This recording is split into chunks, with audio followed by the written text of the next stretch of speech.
여호와께서 모세에게 이르시되 하늘을 향하여 내 손을 내밀어 애굽 땅 위에 흑암이 있게 하라. 곧 더듬을 만한 흑암이니라. 모세가 하늘을 향하여 손을 내밀매 캄캄한 흑암이 3일 동안 애굽 온 땅에 있어서 그동안은 사람들이 서로 볼 수 없으며 자기 처소에서 일어나는 자가 없으되 온 이스라엘 자손들이 거주하는 곳에는 빛이 있었더라. 바로가 모세를 불러서 이르되 너희는 가서 여호와를 섬기되 너희의 양과 소는 머물러 두고 너희 어린 것들은 너희와 함께 갈지니라. 왕이라도 우리 하나님 여호와께 드릴 제사와 번제물을 우리에게 주어야 하겠고 우리의 가축도 우리와 함께 가고 한 마리도 남길 수 없으니 이는 우리가 그 중에서 가져다가 우리 하나님 여호와를 섬길 것임이며 또 우리가 거기에 이르기까지는 어떤 것으로 여호와를 섬길는지 알지 못함이니이다. 하나 여호와께서 바로의 마음을 완악하게 하셨으므로 그들 보내기를 기뻐하지 아니하고 바로가 모세에게 이르되 너는 나를 떠나가고 스스로 삼가 다시 내 얼굴을 보지 말라. 내가 내 얼굴을 보는 날에는 죽으리라. 당신이 말씀하신 대로 내가 다시는 당신의 얼굴을 보지 아니하리. 샬롬, 오늘도 하나님 말씀을 묵상하는 우리 중고등부 친구들과 또 우리 성도님들을 축복합니다. 오늘은 출애굽기 10장 21절에서 29절 말씀의 묵상 포인트를 통해 하나님께서 우리에게 말씀으로 주시는 은혜와 하나님의 사랑을 함께 묵상하고 또 나누는 시간 가져보도록 하겠습니다. 오늘은 두 가지로 묵상 포인트를 함께 나누려고 합니다. 오늘 함께 나눌 첫 번째 묵상 포인트는 바로 깜깜한 인생의 빛이 되시는 하나님이라고 하는 주제로 하나님의 말씀 한번 묵상해 보도록 하겠습니다. 제가 군대에 처음 입대하고 나서 그리고 가장 많이 들었던 이등병 때 가장 많이 들었던 이야기 중에 하나가 뭐냐면 너 저녁일이 언제냐라는 말이었어요. 이 질문의 의미가 이렇습니다. 그러니까 이 질문을 이렇게 표현을 해요. 너 깜깜하다. 너 앞이 안 보인다. 언제 끝나냐 이런 뜻인 거죠. 여러분, 하나님을 믿지 않는 사람의 인생이 바로 이와 같습니다. 하나님을 경외하지 않으면 그 인생이 깜깜합니다. 여러분, 오늘 본문의 첫 시작이 바로 암흑재앙을 애굽에 내리시는 하나님의 모습을 표현하고 또 말씀하고 있는데요. 자, 특별하게도 오늘 재앙의 시작은 바로에게 가서 내 백성을 보낼 것을 요구하시지 않습니다. 그리고 바로 이 암흑재앙이 시작이 됩니다. 그런데 암흑이 3일간 자기 처소에서 일어날 수 없을 만큼 볼 수 없었습니다. 서로를 바라볼 수 없었다는 것을 22절과 23절 말씀은 기록하고 있어요. 여러분, 이것이 당시 애굽에서 정말 큰 재앙이 될 수밖에 없었던 이유는 애굽에서는 태양신인 라를 섬겼습니다. 그런데 애굽에 암흑이 덮였어요. 이게 얼마나 어처구니 없는 일입니까? 여러분, 자신들이 섬기는 신인 그 태양신이 아무런 힘을 못 쓰고 오히려 암흑으로 가득한 시간이 3일이나 지속됐다라는 거예요. 여러분, 자신들이 노예로 부리던 이스라엘의 신이 그것도 그 암흑을 그렇게 3일 동안 유지를 시킵니다. 여러분, 그러니까 이게 얼마나 애굽의 사람들에게는 놀라운 일이었었는지 우리가 생각해 봐야 합니다. 오늘 본문 23절 말씀을 한번 보겠습니다. 그동안은 사람들이 서로 볼 수 없으며 자기 처소에서 일어나는 자가 없으되 이스라엘 자손이 거주하는 곳에는 빛이 있었더라. 여러분, 더더욱이나 자기들이 노예로 부리던 그 이스라엘 사람들이 있는 곳엔 빛이 있었대요. 여러분, 참 웃기죠. 하나님을 섬기지 않는, 오히려 태양신이라고 하는 그 신을 섬기던 애굽 사람들이 살던 곳엔 빛이 없고 자기들이 노예로 부리던 이스라엘 사람들이 머무는 곳엔 빛이 있었다. 여러분, 하나님께서 우리 인생의 빛이 되십니다. 하나님만 우리의 빛이십니다. 우리는 다양한 방법으로 인생의 빛을 찾으려고 합니다. 그런데 그 방법은 어떤 방법이든 여러분 진정한 빛이 되지 못합니다. 하나님이 아닌 다른 방법으로 인생의 빛을 찾으려 하면 여러분, 인생의 활로를 찾으려 하면 할수록 어둠에 빠질 수밖에 없다는 겁니다. 보이는 것 같지만 그것은 실제로 보이는 것이 아니라는 겁니다. 여러분, 우리가 형광등을 켭니다. 지금 제 영상을 찍을 때도 조명이 있는데요. 여러분, 밤에 우리가 형광등을 켭니다. LED 등을 켜죠. 하지만 그 등을 켠다고 해서 밤이라고 하는 어둠이 사라지지 않습니다. 진정한 어둠은 햇빛을 통해서만 거두어집니다. 여러분, 우리 인생에 어떤 방법으로 빛을 찾아도 진정한 어둠은 사라지지 않는다는 거죠. 오직 빛 되신 하나님만 그 어둠을 물러가게 하십니다. 여러분, 이스라엘 여전히 애굽의 노예였습니다. 바뀐 상황이 별로 없어요. 그런데 그 땅에는 하나님으로 인해 빛이 있었습니다. 그리고 그들은 볼 수 있었어요. 여러분, 재앙의 의미가 계속해서 우리가 말씀을 보고 있듯 하나님께서 말씀하신 대로 하나님께서 여호와이신 것을 애굽 사람들과 또 이스라엘에게 알려주시기 위함이다라는 목적을 기억한다면 여러분, 우리는 어둠 속에서 하나님을 찾아야 합니다. 인생이라는 어둠 속에서 빛 대신 하나님만 의지해야 합니다. 여러분, 우리의 스펙, 우리의 실력, 우리의 소유, 우리의 가진 것의 정도가 우리 인생의 빛이 아닙니다. 빛이 될 수 없습니다. 여러분, 어떤 빛을 보고 싶어 하십니까? 어떤 빛을 소유하고 싶으십니까? 재물이라는 빛, 인맥이라는 빛, 실력과 스펙이라는 빛. 여러분, 이것은 실상 빛이 아닙니다. 오히려 어둠이 될 수 있죠. 왜냐하면 그거를 너무 의지하다 보면 정작 진정한 빛이신 하나님을 못 보니까요. 우리 모두 빛 대신 하나님을 바라볼 수 있길 바랍니다. 여러분, 그 빛 대신 하나님을 소유하는 인생이길 축복합니다. 빛 대신 하나님 안에 거하는 여러분 믿음의 사람들 되시길 주님의 이름으로 축원합니다. 두 번째로 함께 나눌 말씀은 묵상 포인트는 우리 모든 것으로 하나님을 섬겨라입니다.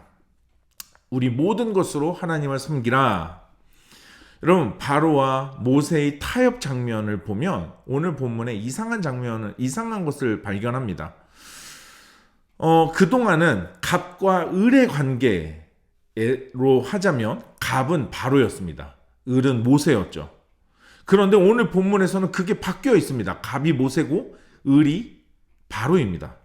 무슨 얘기냐면 타협의 여지 혹은 타협의 주도권을 이제는 모세가 쥐고 있는 상황이라는 거죠. 바로가 모세에게 오늘 이렇게 말하죠. 24절 너희는 가서 여호와를 섬기되 너희의 양과 소는 머물러 두고 너희 어린 것들은 너희와 함께 갈지니라. 어제에 이어서 굉장히 솔깃한 제안들을 바로는 이제 하고 있습니다. 자, 하지만 모세는 25절 26절에서 그럴 수 없다. 모든 것을 가지고 가야 한다라고 이야기합니다. 한 마리도 놔두고 갈 수 없다라면서 이런지하 거절합니다. 상황이 많이 바뀌었어요. 여러분, 이 두 번째 묵상 포인트를 가지고 또 두 가지 정도 이야기로 함께 말씀을 나눌 텐데요. 첫 번째로 자, 모든 것으로 하나님을 섬기라 라고 하는 이 묵상 포인트로 나눌 첫 번째 이야기는 여러분, 세상 앞에 적당히 타협함 없는 믿음과 순종이 필요하다는 것입니다. 여러분, 하나님이 요구하신 대로 명령하신 대로 섬기기 위해서는 우리는 온전한 믿음과 순종이 필요합니다. 세상 속에서 우리의 믿음의 삶이 그렇습니다. 양다리가 없어야 한다는 거죠. 하나님의 명령은 모든 것이 다 애굽에서 나가야 한다는 것이었습니다. 다시 가지러 오는 일이 있어서는 안 됩니다. 바로의 제안을 모세가 거절한 이유입니다. 우리의 믿음과 삶이 이러하기를 소망합니다. 세상 앞에 당당히 우리의 믿음을 따라 하나님의 원하시는 뜻대로 살아갈 수 있는 결단, 여러분 그런 다짐, 여러분 이런 모습이 우리 안에 있기를 소망합니다. 두 번째로 모든 것으로 하나님께 드리라 라고 하는 주제의 묵상 포인트로 나눌 두 번째 이야기는 적당히 드리지 말라는 겁니다. 여러분, 하나님 앞으로 나아가기 위해서 모든 것을 가지고 가야 한다는 모세의 고백을 기억하시기 바랍니다. 세상은 우리에게 하나님께 나아갈 때 좀 적당히 갖고 가라, 적당히 해라 라고 요구합니다. 세상에 조금이라도 미련을 두게 우리를 유혹한다는 거죠. 하지만 하나님은 언제나 우리의 모든 것을 원하십니다. 전적인 우리의 모든 것으로 담겨진 헌신과 순종을 요구하신다는 거죠. 전부를 드리라고 말씀하시지만 그런 하나님의 마음을 우리는 잘 알고 있지만 우리는 여전히 하나님 앞에 세상을 향해 미련을 두고 있습니다. 아까워하고요. 하나님께 전부를 드리는 것보다 하나님께서 여러분 우리의 전부가 되신다라고 하는 것을 꼭 기억하시기 바랍니다. 여러분 아낀다는 표현으로 말하지만 여러분 그 아끼는 한계가 전부이신 하나님을 잃는 것보다 여러분 그 하나님을 잃는다는 미련함으로 나타나서는 안 될 것입니다. 여러분 하나 아끼자고 전부를 버릴 수는 없잖아요. 오늘 본문 26절 말씀입니다. 우리가 그 중에서 가져다가 우리 하나님 여호와를 섬길 것임이며 또 우리가 거기에 이르기까지는 어떤 것으로 여호와를 섬길는지 알지 못함이니이다 하나. 여러분 우리의 삶 속에 우리가 가진 그 어떤 것으로 어떻게 하나님을 섬길지 모릅니다. 하나님이 어떻게 그것을 사용하실지 몰라요. 여러분 바꿔 말하면 지금 우리의 가진 모든 게 하나님을 섬기는 도구라는 사실입니다. 하나님께 영광을 돌릴 도구라는 사실을 기억하셔야 돼요. 여러분 이거는 하나님께 드릴만 하고 이거는 아닌 것 같고 혹은 아까워서 뭔가 내 만족을 위해 뭔가를 빼놓고 적당히 골라서 하나님께 드리고 여러분 아니요. 하나님은 우리의 모든 것으로 일하십니다. 모든 것으로 영광 받기 원하십니다. 여러분 우리가 가진 소유 그것이 유형 무형 그 어떤 것 중 여러분 하찮게 여겨서는 안 됩니다. 하나님은 우리의 하찮다 여기는 우리가 하찮다고 생각할 때는 그것으로도 영광을 받으십니다. 여러분 모든 것으로 하나님을 섬기는 믿음의 사람들 되시길 주님의 이름으로 축복합니다. 오늘 이 두 가지 묵상 포인트로 오늘 말씀을 다시 한번 깊이 묵상하시는 가운데 오늘 하나님 나에게 주시는 뜻과 하나님의 마음을 기록해 보시고 결단하면서 기도하는 시간 가져보도록 하겠습니다.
오늘 묵상하고 결단한 내용을 영상 댓글에 남겨주세요. 오늘 영상은 여기까지입니다. 오늘 하루도 하나님 말씀으로 믿음으로 승리하는 하루 됩시다. 샬롬.